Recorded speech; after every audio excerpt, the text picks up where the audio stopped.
Bonjour à tous et bienvenue pour ce premier webinaire sur le thème réaliser l'audit d'une application web ou mobile. Donc si vous êtes inscrit à ce webinaire, j'imagine que vous posez certaines questions sur une ou voire plusieurs applications dans votre système d'information. Vous êtes certainement face à des interrogations sur cette application qui pose problème.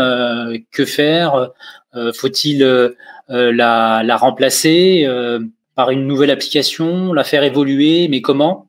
Donc vous êtes certainement en présence d'une application dite obsolète, où elle va bientôt peut-être le devenir. Voilà, réaliser un audit va vous permettre, je l'espère, de pouvoir vous donner des éléments précis qui pourront guider vos choix futurs et ainsi répondre à ces questions. Donc ce webinaire est le premier d'une série de 7 rendez-vous en live, mais aussi disponible en replay si vous ne pouvez pas rejoindre un des webinaires. Alors, je suis Anthony Zanetti, directeur technique de la société Axiocode à Metz, dans le nord-est de la France pour ceux qui ne situent pas.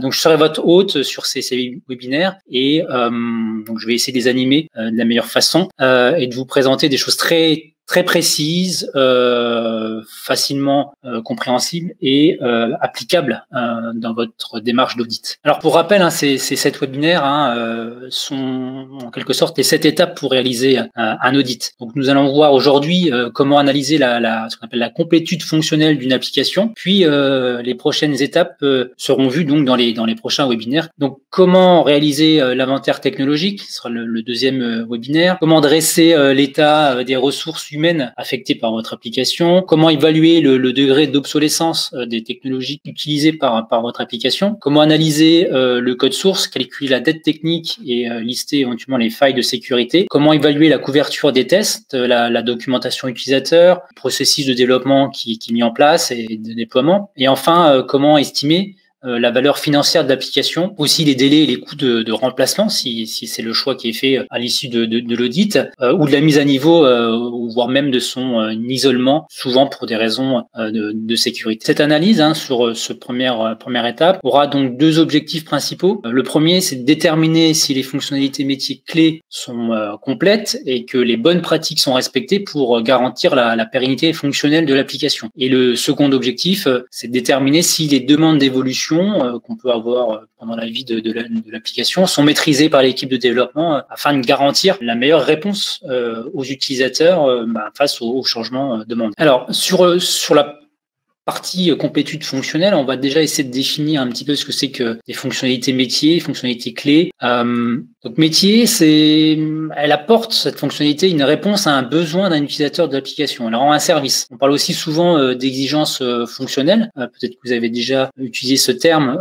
Voilà, ça reste des synonymes et clé car elle est essentielle. Pour l'application, votre système, primordial pour l'application métier. Bien avoir à l'esprit qu'une fonctionnalité doit apporter aussi de la valeur aux utilisateurs. Souvent, on parle de valeur par rapport à d'autres fonctionnalités qui apporteraient moins de valeur ou pas du tout. Donc, il faut vraiment juger que vous êtes amené à faire ou refaire une liste de fonctionnalités métiers, à bien prendre celles qui sont utiles, importantes du point de vue des utilisateurs. Je reprends quelques exemples de fonctionnalités. Par exemple, dans une gestion commerciale, on va voir la création de devis pour un client. Dans une gestion commerciale,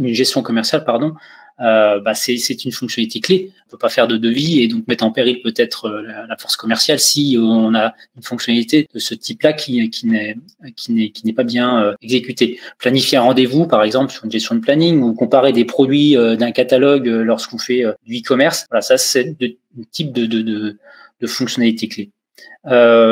Certains autres besoins ou exigences sont dits non fonctionnels. Alors c'est plutôt des aspects tout important aussi de l'application, mais plutôt liés par exemple à la conformité, des réglementations, des licences, à la sécurité, tout ce qui est protection des données, ou à des performances recherchées par l'application, que ce soit en montée en charge, en nombre de transactions qu'on peut gérer. Ou encore la maintenabilité qui pourrait être la gestion des erreurs. Donc tout ça, c'est des exigences qu'on dit non fonctionnelles. Elles sont très importantes aussi. Elles sont aussi importantes parce qu'elles comment dire, elles vont relever peut-être des problèmes et des dysfonctionnements qui sont liés à des besoins. C'est peut-être aussi l'origine de certains problèmes dans certaines fonctionnalités métiers. Donc notre premier objectif, je le rappelle, c'est de déterminer si les fonctionnalités métiers clés sont complètes et que les bonnes pratiques sont respectées. Donc pour cela, il faut au préalable établir donc cette liste de ces fonctionnalités. C'est un audit, donc on va établir en fait une photo, si vous voulez, de l'application à un instant donné, au moment de l'audit. On va pas essayer de refaire le passé ou imaginer le futur. On fait un audit, donc c'est une photo à un instant donné. Les éléments sur lesquels on va s'appuyer pour faire cet audit, et bien sûr, s'ils existent, parce que souvent, dans le cas d'applications obsolètes ou qui vont devenir obsolètes d'ici peu, il va manquer certains éléments. Donc, on a par exemple tout ce qui est documents d'expression de besoins initiaux, les documents de cadrage du projet initial, les spécifications initiales plus ou moins détaillées, un cahier des charges d'application. Ça va pouvoir être aussi donc la documentation utilisateur, mais aussi les demandes que vous allez peut-être trouver dans des tickets de support ou d'autres éléments ici issus d'un gestionnaire de tickets ou de bug tracker. Voilà, tout ce qui va pouvoir vous renseigner sur les fonctionnalités demandées au fur et à mesure de l'évolution de l'application que vous auditez. Souvent, il y a beaucoup de choses au démarrage d'un projet de développement, et puis au fur et à mesure du temps, les choses deviennent moins maintenues en termes de documentation. Donc ça fait quand même partie des sources d'information. Mais on va aussi retrouver, par exemple, si vous avez un outil de gestion de tâches, on peut avoir peut-être une liste de tâches qui va nous renseigner aussi sur les différentes fonctionnalités. Bien entendu, et très important dans l'audit, si vous avez accès à certains utilisateurs qui maîtrisent l'application que vous auditez, les interviews. Il ne faut pas hésiter à interviewer les utilisateurs de l'application pour comprendre certains problèmes. Bien entendu, il reste aussi l'inspection, l'exploration de l'application elle-même. Si vous avez si vous manque des documents ou vous n'avez pas ces documents à disposition et que vous avez que l'application, le seul choix que vous avez, c'est d'explorer en fait toutes les fonctionnalités, comprendre les fonctionnalités de l'application et détecter lesquelles sont clés. Alors bien souvent aussi les utilisateurs vont pouvoir vous aider à ce moment. Donc voilà, c'est souvent aussi, ça peut ressembler à un jeu de pistes, voire même s'apparenter quelquefois à de l'archéologie. Il faut aller retrouver des informations, qu'elles soient le plus exhaustives, ces informations, pour avoir vraiment une bonne idée des fonctionnalités clés. Pareil, je parlais des utilisateurs. Quelquefois, vous allez peut-être vous heurter à certains utilisateurs réticents ou déçus de l'application. Donc il y a un côté aussi, ce côté-là, un petit peu psychologique, qu'il va falloir aussi gérer dans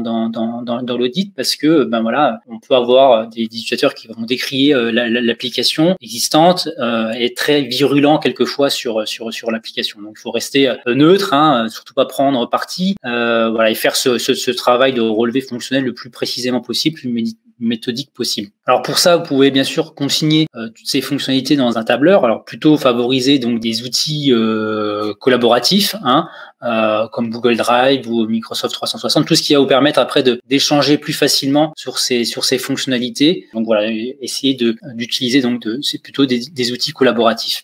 Alors, lorsqu'on a cette liste de fonctionnalités, maintenant il va falloir noter avec certains critères les fonctionnalités. Je parlerai après de qu'est-ce qu'on peut faire après avec cette notation. On va déjà définir les critères. Alors, premier critère, l'importance fonctionnelle. Donc, quelle est l'importance de la fonctionnalité ou de sa criticité, on peut le voir aussi comme ça, vis-à-vis du métier, avec une échelle. On peut par exemple donner une échelle de très haute à très basse. Une importance très haute ou critique, ça, c'est une fonctionnalité qui, si elle dysfonctionne ou s'il y a un problème, va pouvoir peut-être mettre en péril l'activité si elle produit pas le résultat attendu. Je parlais tout à l'heure de gestion commerciale et de devis, etc. Si on ne peut plus faire de devis dans une application, ça va mettre en péril peut-être l'activité des forces commerciales. Donc ça va être une fonctionnalité très importante. Deuxième critère, la complexité fonctionnelle. Tout bonnement, est-ce que la fonctionnalité est complexe? Ça peut se juger toujours, on essaie de juger toujours par rapport du point de vue du métier. Et de la même manière, vous allez pouvoir aussi utiliser une échelle pour quantifier cette complexité métier. Troisième critère, est-ce que il existe une description fonctionnelle de cette fonctionnalité, la plus claire possible, la plus précise, toujours à jour bien sûr. Et est-ce que cette description de cette fonctionnalité respecte les bonnes pratiques d'écriture d'une exigence fonctionnelle? Et donc là, vous allez dire oui, non. Effectivement, il y a une description dans un document et c'est à jour, ou justement il faut mettre à jour parce que ce que vous voyez dans l'application, ce que vous constatez dans l'application ne correspond pas à ce que vous avez pu peut-être trouver dans une documentation ou une spécification fonctionnelle. Donc là, pour cette fonctionnalité, vous mettrez mise à jour nécessaire. Quatrième critère, c'est la couverture des tests. Est-ce que la fonctionnalité est couverte par au moins un cas de test? Je vais faire juste une petite aparté sur les cas de test. Donc un cas de test, c'est ce qu'on appelle souvent aussi un test d'acceptance. Donc ça décrit la manière dont la fonctionnalité devrait être testée pour être acceptée, validée par le métier. D'accord. Donc, il y a un cas de test, c'est tout simplement défini par une séquence d'étapes de test, et pour chaque étape, on précise l'action à effectuer et le résultat attendu suite à cette action. D'accord. Et l'ensemble des résultats attendus, si l'ensemble des résultats attendus sont corrects, alors le cas de test est correct. D'accord. Et donc, l'ensemble de tous ces cas de test sont consignés dans ce qu'on appelle un plan de test. Donc là, ici, on va juger de est-ce que la fonctionnalité est couverte dans un plan de test, c'est-à-dire qu'on sait précisément comment tester la fonctionnalité. Critère 5, numéro 5, la documentation utilisateur. Je parlais de spécification fonctionnelle, donc ça c'est un peu différent. La documentation, c'est l'aide que vous allez pouvoir avoir dans un document pour les utilisateurs de l'application. C'est pas forcément toujours la même chose dans des spécifications fonctionnelles ou un cahier des charges et une documentation utilisateur. C'est pas du tout le même objectif. Donc là, voilà, est-ce que la fonctionnalité là que vous jugez est incluse dans la documentation utilisateur et surtout complète et précise. Et enfin, certainement le critère le plus décisif c'est la complétude fonctionnelle. Est-ce que la fonctionnalité rend bien le service rendu? Les valeurs possibles, ça peut être conforme, mise à jour nécessaire, non conforme et voire même inutile, c'est-à-dire qu'une fonctionnalité est devenue inutile dans un système, qu'elle a plus sa place dans l'application et peut rendre finalement l'application obsolète dans le sens où il y a peut-être un certain nombre de fonctionnalités qui sont inutiles et qui vont venir perturber finalement le quotidien de vos utilisateurs. Voilà, la non-conformité non conforme, ça ne répond pas aux besoins initiaux définis, voilà, et puis conforme, tout va bien, et mise à jour, ça va, mais il y a quelques changements à faire, quelques évolutions à faire.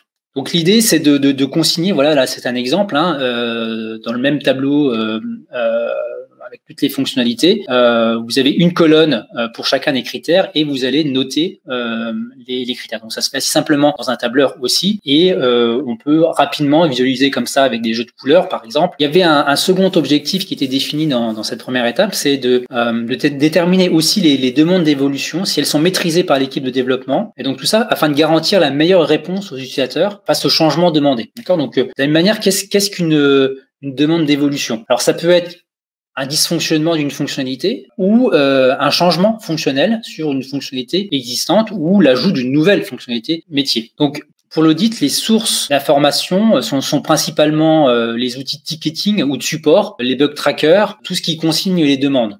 Mais ça peut être n'importe quel outil utilisé par les utilisateurs finalement pour passer des demandes. Ça peut être même des demandes par email. Auquel cas, les emails, s'il n'y a pas d'outil pour gérer les demandes, peut-être que toutes les demandes passent par un email ou un fichier Excel, quelque chose. Voilà. Alors s'il n'y a rien, c'est sûr que ça va être difficile de juger, mais il faut aller aussi chercher cette information-là pour voir les demandes. De la même manière, c'est un audit, donc c'est une photo à un instant donné. On va chercher à regarder les demandes en cours. D'accord, et non pas l'historique des demandes, même si ça peut être intéressant pour d'autres analyses. Mais l'idée, c'est de voir au moment de votre audit les demandes en cours et essayer de les juger de la même manière que les fonctionnalités. Alors, quels sont ces critères? Bien entendu, demande à un intitulé qui doit être le plus clair possible pour vous, pour pouvoir juger la demande. Il faut toujours essayer d'associer cette demande à une fonctionnalité métier de la liste que vous venez précédemment de réaliser. Voilà, ça va nous permettre de mesurer certaines choses, on en parlera un petit peu après. Mais voilà, toujours essayer de raccrocher, associer une demande à une fonctionnalité métier. Bien sûr, important, la date de la demande. On va pouvoir faire des calculs par rapport à ça. Le type de demande, est-ce que c'est une nouveauté? Est-ce que c'est une correction sur une fonctionnalité existante? Est-ce que c'est une amélioration? Dans le cas de la nouveauté, il ne faut pas hésiter à, si c'est une demande qui est une nouveauté par rapport à une nouvelle fonctionnalité, bien sûr, il faut ajouter cette nouvelle fonctionnalité aussi dans la liste des fonctionnalités. L'état de la demande, est-ce que cette demande est toujours ouverte? Est-ce qu'elle a été acceptée par l'équipe de développement? Est-ce qu'elle a été refusée? Les raisons peuvent être diverses, mais est-ce qu'elle a été refusée? valider, est-ce qu'elle est en cours de réalisation, la demande de développement, ou est-ce qu'elle a été résolue, auquel cas elle peut être clôturée. On essaie toujours de mettre une priorité aussi sur les demandes. Voilà, 5 niveaux peuvent suffire ou un peu moins, ça dépend du contexte. Une date de prise en charge de la demande par l'équipe de développement, en plus de la date de demande. Donc la date de la demande, c'est à quelle date on a fait cette demande, à quelle date l'équipe de développement l'a pris en charge. Donc déjà là, on voit qu'il peut avoir un décalage entre ces deux dates-là, qui peut être aussi intéressant de mesurer. Troisième date essentielle, c'est la date de la résolution de la demande. Donc, on a une demande à une date donnée, on la prend en charge à partir d'un certain temps, à un certain moment, et puis c'est résolu par l'équipe de développement, c'est déployé. Donc, de la même manière, essayer d'utiliser un tableur collaboratif pour référencer toutes ces demandes, ça va vous permettre de vous aider à faire après des calculs. Voilà, des calculs pour créer des indicateurs et des métriques, pour mettre un petit peu en perspective votre audit fonctionnel. Donc vous voyez, donc ça c'est des exemples. On retrouve spécification, test, documentation, complétude et demande. Là on a calculé des points qui sont basés sur des coefficients par exemple, et ces coefficients peuvent être issus justement de votre notation. Quelque chose, une fonctionnalité très importante va peut-être avoir un coefficient plus élevé ou moins important, ce qui semble logique. De la même manière, pour des fonctionnalités métiers complexes, une fonctionnalité non conforme va apporter plus de points, plus de dettes fonctionnelles qu'une fonctionnalité conforme. D'accord.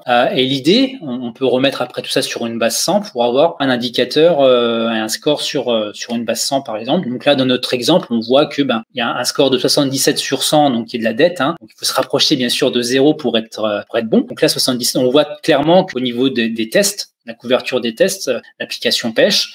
Les demandes aussi ne sont pas certainement satisfaites correctement. On voit qu'il y a 61 sur 100. Donc, il y a certainement une prise en charge pas assez rapide ou un nombre de demandes trop importante.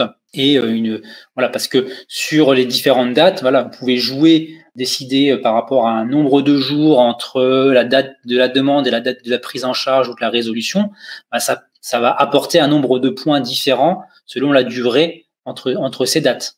Et plus vous mettez de temps à résoudre ou prendre en charge une demande, moins c'est bon pour les utilisateurs et plus votre application va prendre de la dette à ce niveau-là. Donc, on peut avoir aussi après des indicateurs qui peuvent se calculer automatiquement si vous utilisez par exemple un tableur. On peut avoir une vision assez bonne sur l'ensemble des critères. On peut aussi essayer de calculer après une importance globale au final des fonctionnalités, une difficulté aussi globale par rapport à la complexité. On peut avoir des calculs qui vont nous donner aussi des alertes, par exemple des fonctionnalités qui sont très importantes pour le système et non conformes.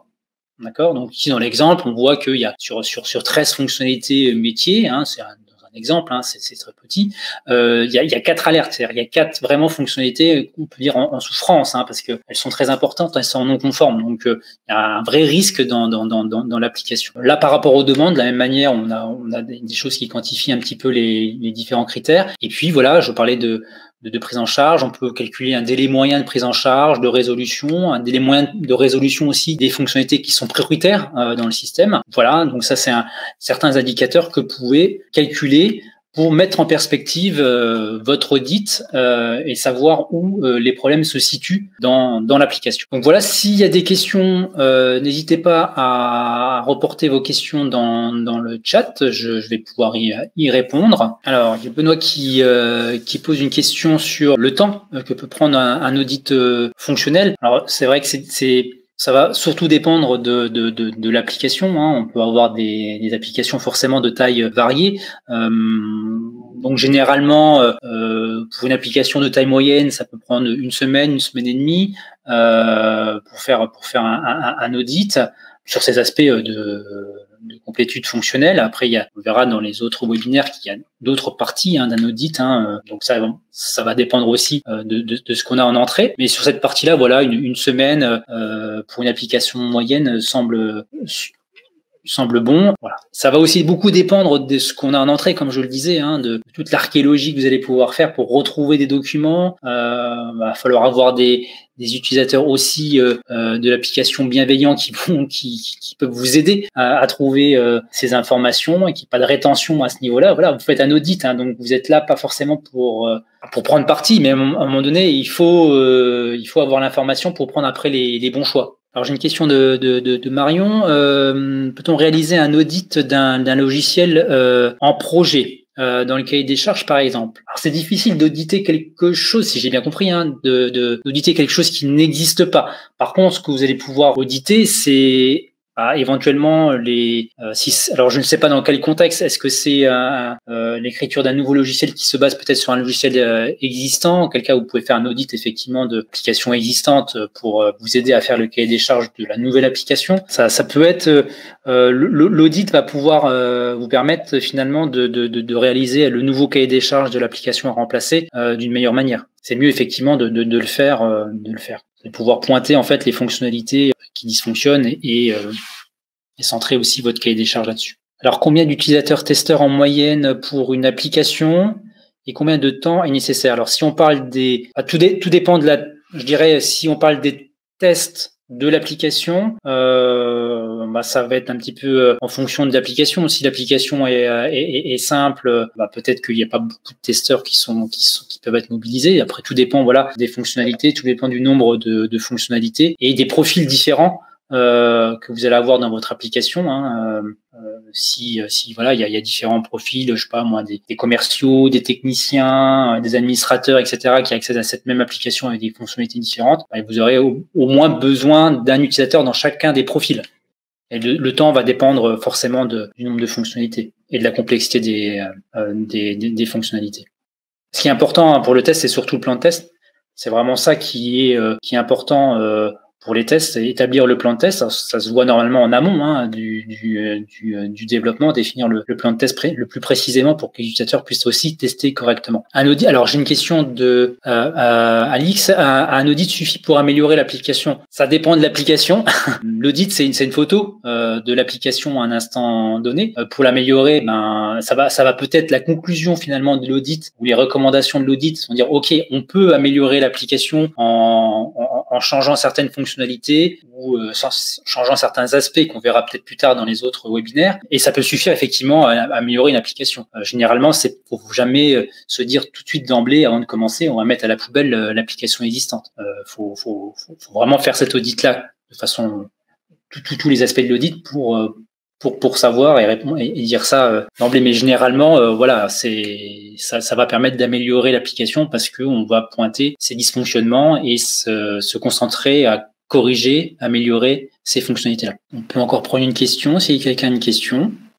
Marianne demande s'il existe une grille d'audit. Je répondrai que si vous suivez toutes les étapes des webinaires, normalement vous allez avoir tous les éléments pour faire cette grille d'audit. Vous pouvez par exemple aussi vous appuyer sur le replay à disposition à chaque fin de webinaire si vous pouvez pas participer à certains des webinaires où je donne certaines informations pour constituer votre grille. Donc ce que je propose c'est des choses assez classiques, rien de farfelu, on essaie d'aller juste à l'essentiel. Donc vous allez pouvoir vous appuyer là-dessus pour faire vos propres grilles. Ce qui est important c'est ce que vous allez mettre dans les critères, ce que vous allez juger vous important sur les critères et les coefficients ou les points que vous allez donner à ces réponses-là. Ça va aussi dépendre de votre application auditée. Mais bien souvent, c'est pas une seule grille, c'est plusieurs tableaux.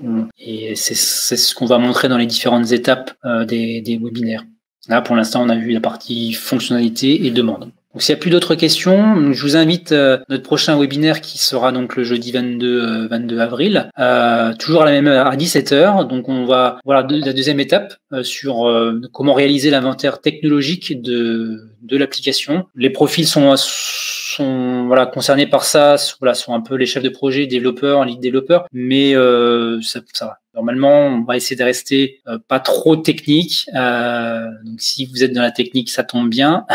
N'hésitez pas à nous contacter par téléphone ou sur les réseaux sociaux ou par email si vous avez des questions après ce webinaire.